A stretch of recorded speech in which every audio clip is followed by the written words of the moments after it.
chill. Hello Marvel Legends and welcome to another edition of Displaying Model Behavior. And today I want to do something with the streets, with the grim and gritty, down and dirty heroes. Reviewing The Hand Ninja yesterday got me thinking, who are the folks who clean up the streets and do the jobs that the Avengers are too busy out in different galaxies and universes saving the cosmos? Who is it that's making sure that the streets are safe for you and I to walk home on? Well, I'll tell you. Not only that, I'm going to put them in a badass display because these are the top 10 street level heroes. Coming in first, we have the man without fear, Daredevil. Now, you know me, you know my channel, you know my gripes. I don't have a red costume Daredevil, but the black and red armored Daredevil, oh my god! This guy is such a great substitute. Until I get classic Matt Murdock, this is the one to go for. I love the metallic paintwork and the different armor panels. Plus this guy came with a different head as well, an unmasked Matt Murdock head. Although, he's like, yeah, you're not really fooling anyone, Matt. You kind of got all of this going on, so you're not exactly incognito. But still, it looks terrific. This is a great figure, and Daredevil is as down on the street level as you can imagine. From Frank Miller's Born Again sort of arc, it's always been Daredevil versus the Kingpin, Bullseye. It's all gangsters and, human beings who are just bad and rotten to the core. That's who Daredevil fights, and it's so much fun to put him as like the centerpiece of the street level heroes. Now, of course, it would be insane to have Daredevil without Elektra Nachios, his other half essentially, and this is a nice little representation of her here in this figure. What she has going for her is the beautiful head bandana sort of sculpt, and this being a separate piece is like, it's okay. I mean, they couldn't really mold it to the figure as that would, restrict articulation, and she is fairly decent with what she can do. She doesn't have much in the way of kind of like too much hip swivel and stuff, but I mean, what are you going to do? You can't really pose her on one leg without a flight stand, and then you're incorporating more bits and pieces that you don't necessarily need. So I'm happy to have her in a fairly neutral sort of standing pose. What I would quite like is a bit more dynamic kind of facial expression. But having said that, she is like a cool kind of assassin. She's never like a rah sort of person. So have her looking sort of just kind of going through the motions as a professional would do. That's a fairly decent look. And the size are from the Foot Clan Ninja, because the Legend size are like noodle doodle spaghetti sort of thing. So these are so much better. So Elektra makes an excellent addition to my top 10 street level heroes. Now, when the streets need defending, who's better to defend it than the Defenders? So first of all, we have Iron Fist.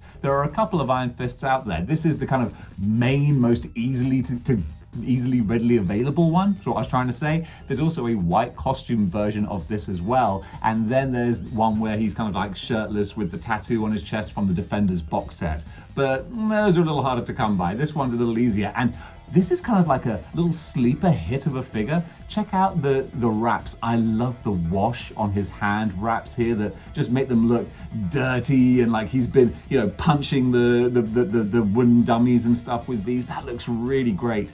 Then, of course, you have the flaming Fist of Kunlun, I do believe. So that looks really cool with the flame effect over there. That looks awesome. I love his bandana with the tassels at the back, the same with the one around his waist. This is, like I said, a little quiet sleeper hit of a figure.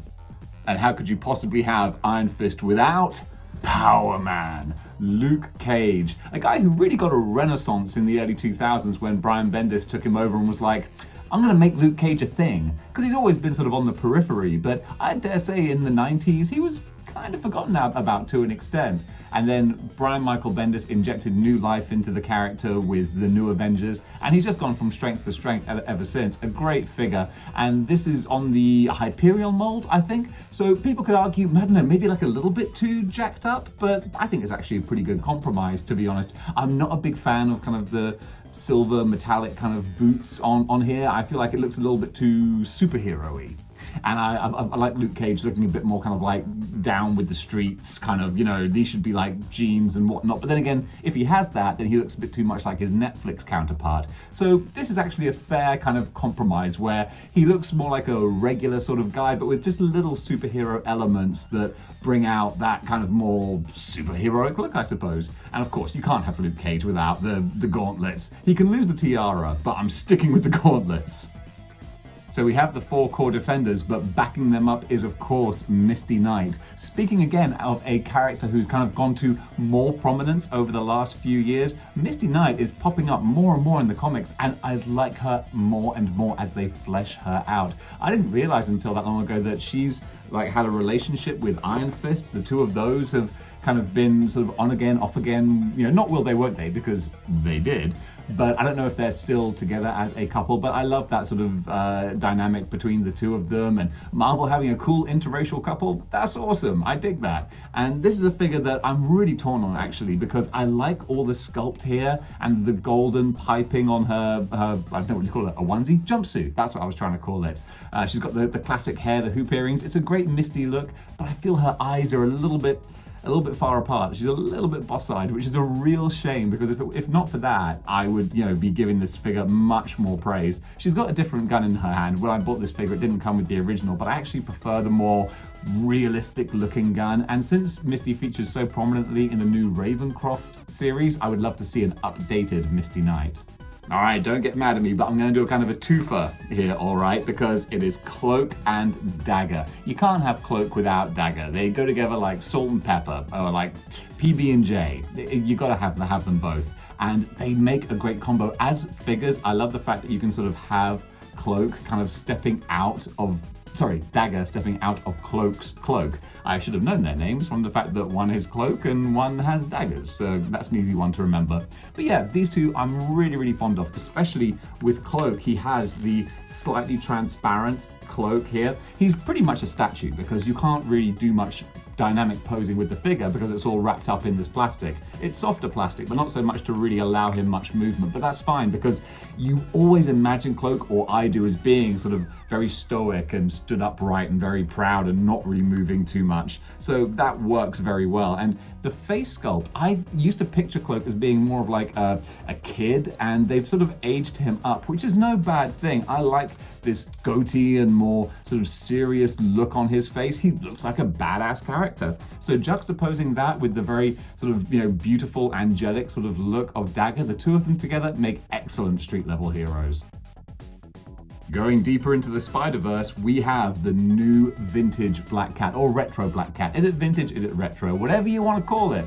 Call it a good figure, because I'm very, very fond of this. The body is one they've used a lot, and it's nothing to sort of write home about. There's no huge, big advances with this. But I think that the head, not so much the head sculpt, but the paintwork on the face is excellent. They've really gone to the minute detail in the eyes, and the eyes are well placed. That's so important, because if an eye is just a fraction of a millimeter off on this scale, it'll just look like derp. So thank goodness Hasbro got these lined up and matched perfectly. Then she even has like a little bit of purple sort of mascara around her eyes. Such a nice touch. And you can barely see it because of all of her hair, but she has a separate collar piece as well, which is such a nice touch to add to the figure. One thing I'll say is she looks a little bit bored. Unfortunately, her facial expression doesn't really scream, I'm leaping into action. So they could have improved that a little bit. They're still not good with subtle nuance in female faces, is what I'll say. But as kind of a enigmatic, kind of majestic sort of looking Black Cat, I think this looks awesome. So she is going to go terrifically with my street level heroes. And one more for the Spider-Verse. We have the original Hobie Brown Prowler. We just had our Spider-Verse Prowler, and I need to do a head swap because I think this head on the Spider-Verse Prowler will look so good.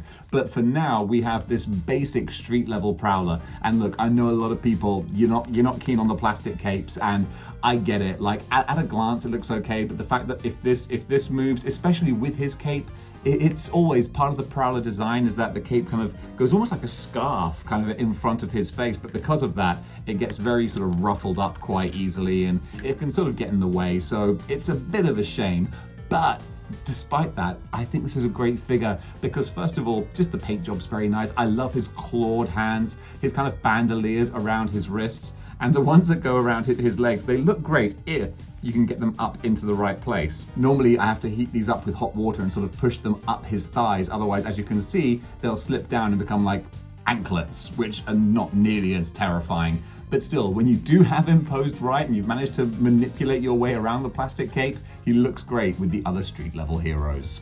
And whether you're fighting cosmic celestial demigods or drunks in a bar, you gotta have Wolverine. And the good thing about having so many Wolverines is you literally have a Wolverine for all seasons. So we have classic bar fighting Wolverine. And this one's great. As soon as I saw him on the shelf, I was like, I don't even collect X-Men at the time, but I gotta get this guy because he's got the fun little smirk on his face like, I'm gonna mess you up, bub. And it's just one thing I think he's missing, which would be so nice to see, is if he had the wraps around his forearms and hands, kind of like Iron Fist does, because he went through a phase after he lost the adamantium and his healing factor was reduced, where he would wear these wraps around his hands, and it just made him look like more of a bare knuckle fighter, although Wolverine is anything but a bare knuckle fighter.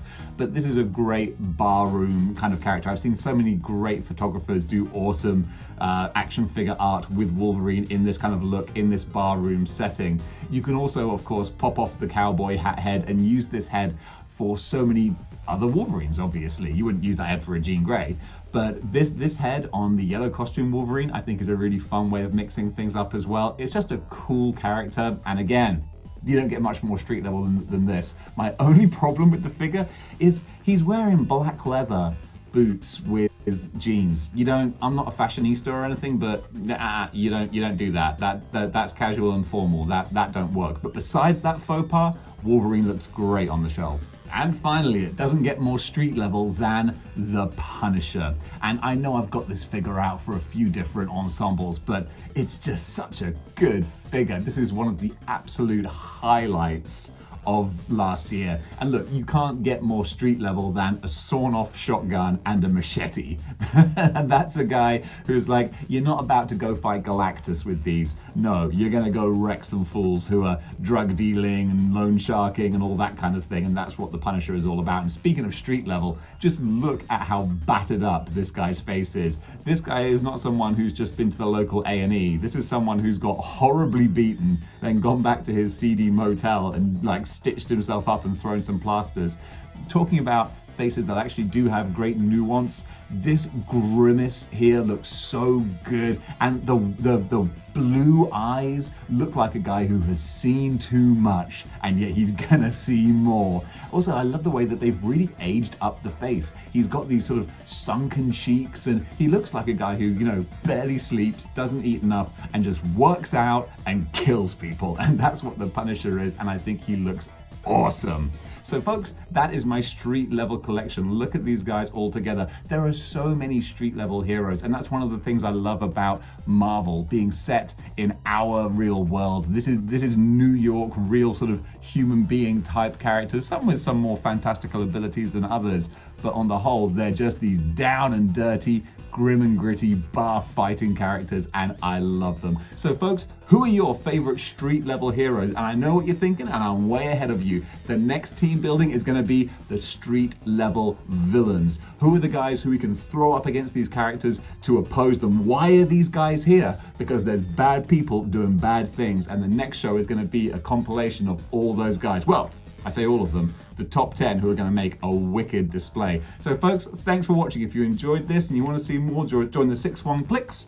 by clicking the like, share and subscribe buttons. And now stand by for the Data Blast, the best stuff I found on Instagram, curated for your enjoyment. Go give the creators a follow because they do fantastic work. And until next time, keep displaying model behavior.